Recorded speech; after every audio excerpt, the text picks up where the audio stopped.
Welcome to Christchurch, everyone. So what can you do with 2 days in Christchurch, New Zealand? Turns out, quite a lot. And it all starts at the airport, or right next to it, at the International Antarctic Centre. Penguins, sled dogs, the polar storm experience, and a ride on an all-terrain amphibious vehicle.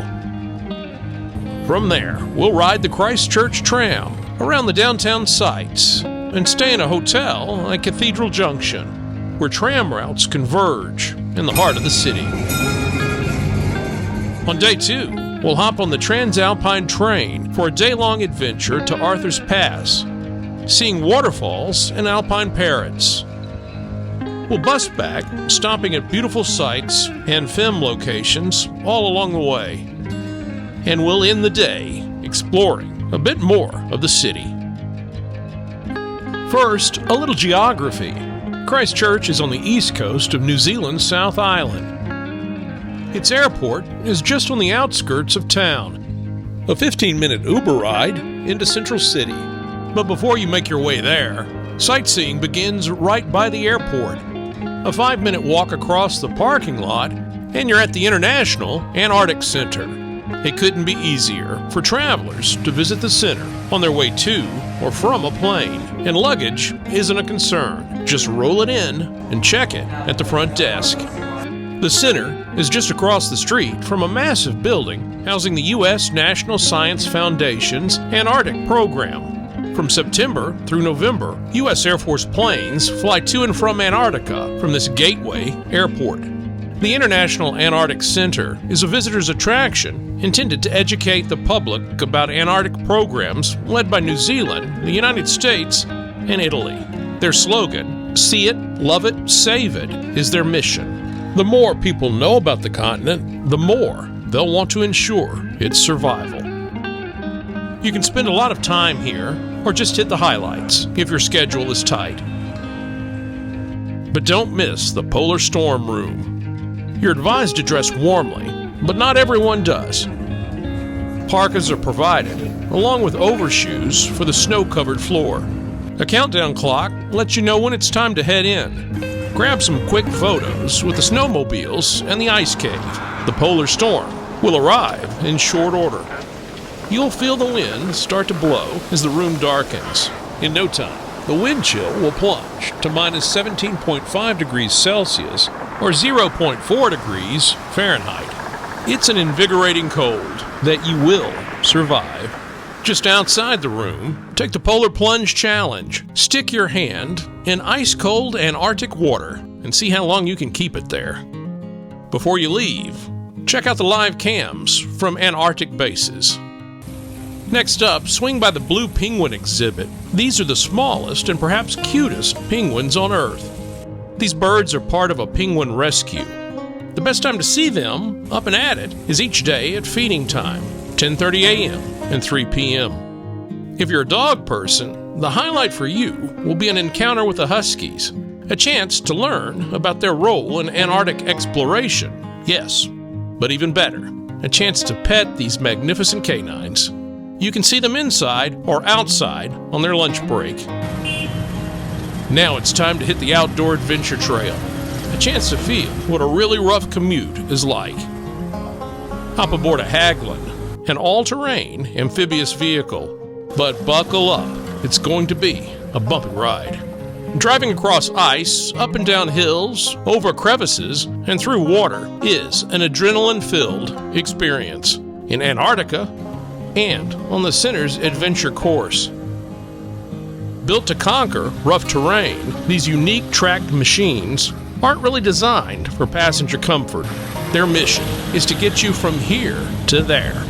And the course does its best to give you an authentic journey over hills, crevices, and, using tires as stand-ins, the ice-covered continents, almost always bumpy terrain. The International Antarctic Centre has a large gift shop and a cafe. There's a bus stop out front and another nearby. But for me, an Uber did the trick, transporting me, mostly bump-free, to the heart of Christchurch. This time, I'm staying at a Quest Service apartment in Cathedral Junction, the landmark enclosed atrium courtyard that's home to shops, restaurants, a visitor center, and the main stop for the city's beautiful trams. My Quest stay was perfect for me. A large bedroom and bathroom just a couple of floors above the tram stop.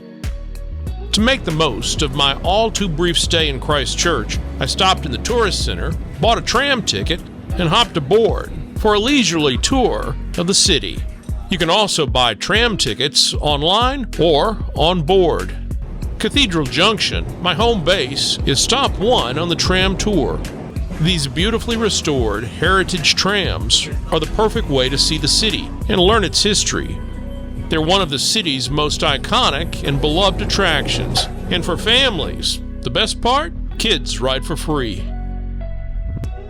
All-day hop-on, hop-off tickets allow you to see so much of the city without thinking twice about transportation.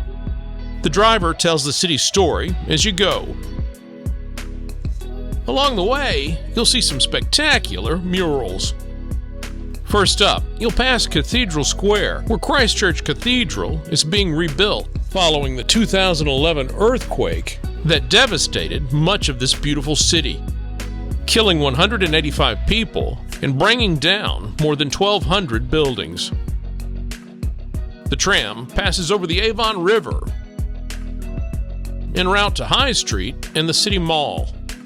There are 18 stops along the route, including the Botanic Gardens, Victoria Square, the Art Gallery, the Quake City exhibition, and the food, shopping, and architectural delights of New Regent Street, which is conveniently located near my rather large room at Cathedral Junction. If you enjoy your time on the tram, book a 7:30 p.m. supper on the Tramway restaurant. It's fine dining as you glide through the city on this specially outfitted tram. It departs Cathedral Junction too. I opted for a quick meal, pizza and beer at Little High Eatery, a rather large food court that's home to 9 separate restaurants. It was quick because morning comes early for me on day 2 in Christchurch. Up early for what's often described as the world's most scenic journey, the TranzAlpine Train. It was my primary reason for visiting Christchurch. A friendly driver, who we'd all come to know much better later in the day, drove us to the train station, gave us our tickets, and sent us on our way. You can take the TranzAlpine Train all the way across the country to the west coast town of Greymouth, and even return to Christchurch in the same day. But if you do that, you don't have time to explore or see the sights away from the tracks. This 10-hour excursion I booked took me midway to Arthur's Pass. Departing Christchurch, the TranzAlpine Train takes you over the Canterbury Plains and into the Southern Alps, passing spectacular scenery and through lots of tunnels all along the way. I spent about 2 minutes in my seat before heading to the observation car, an open-air viewing platform that will definitely alter your hairstyle. Jockeying for position here takes constant skill as sights shift from one side to the other. But I came to see these sights. No way a comfortable seat and a glass-shielded view would satisfy me. Arriving at Arthur's Pass National Park, we meet up with our guide and follow him to the minibus. Our first stop is Arthur's Pass walking track, a chance to see kiwi birds, ending on a bridge over rushing water in a rock-filled river. Then we head to the viaduct lookout that provides beautiful views of the bridge below and some quality time with inquisitive kias, known as alpine parrots, cheeky birds who know they're the star of any show. Next up is a choice of walks. I chose a climb, packed with steps, to Devil's Punch Bowl Falls. It helps to be in shape for this, because time management is important. You have about an hour to make it up and back to the bus. That's enough activity for any morning. Time for a lunch break at the cafe of your choice in the village of Arthur's Pass. I chose the Arthur's Pass store, narrowly avoiding a Kia's attempt to steal my lunch. I also had time to explore the village, including a small chapel and a waterfall, before departure. En route back to Christchurch, we stopped for the ultimate souvenir photograph at the National Park sign. This is where you'll get some idea of just how expansive this park is, thanks to striking views of the mountains, the river, and the mighty blue sky. Next up, just 20 minutes away, is beautiful Lake Pearson, great for fishing, bird watching, or camping. And if the water is calm and conditions are just right, it's also spectacular at reflecting the images of the mountains and sky above. As we continue on, we stop at Cave Stream Reserve, not to hike the cave, but to see the limestone formations that were the backdrop for the movie, The Chronicles of Narnia, The Lion, the Witch, and the Wardrobe. Our final stop is at the Castle Hill Conservation Area, home of majestic limestone rock formations, a rock climber's paradise, and site of the climactic scene in the 2005 Narnia movie. This is one of the best bouldering locations in the world, and climbers come to challenge their skills. Many of the boulders are easily climbable, but prior certification via internet is required before climbing. We had a bit of time here to make the circle around the boulder field. Castle Hill gets its name because from a distance, it looks like a crumbled castle.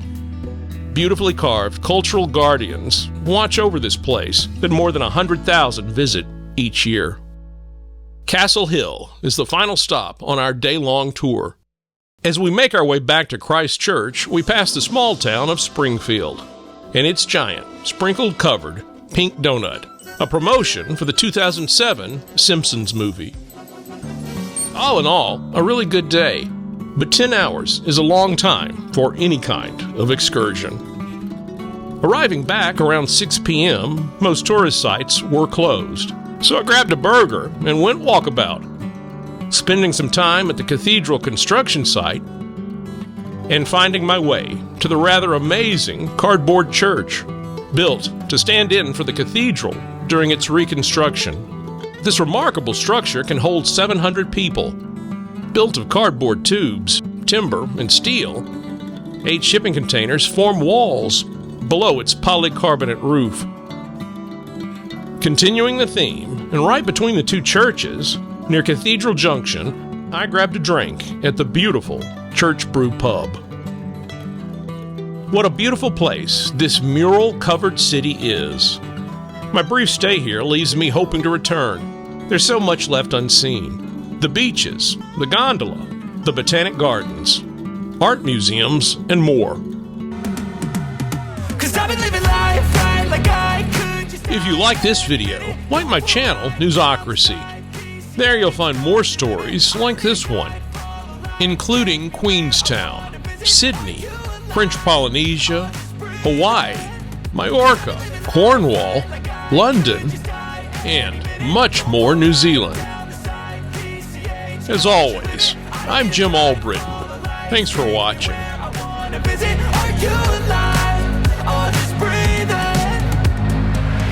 Flashing red lights, driving at night, windowless ride, feeling alive, nothing in sight, forever in flight.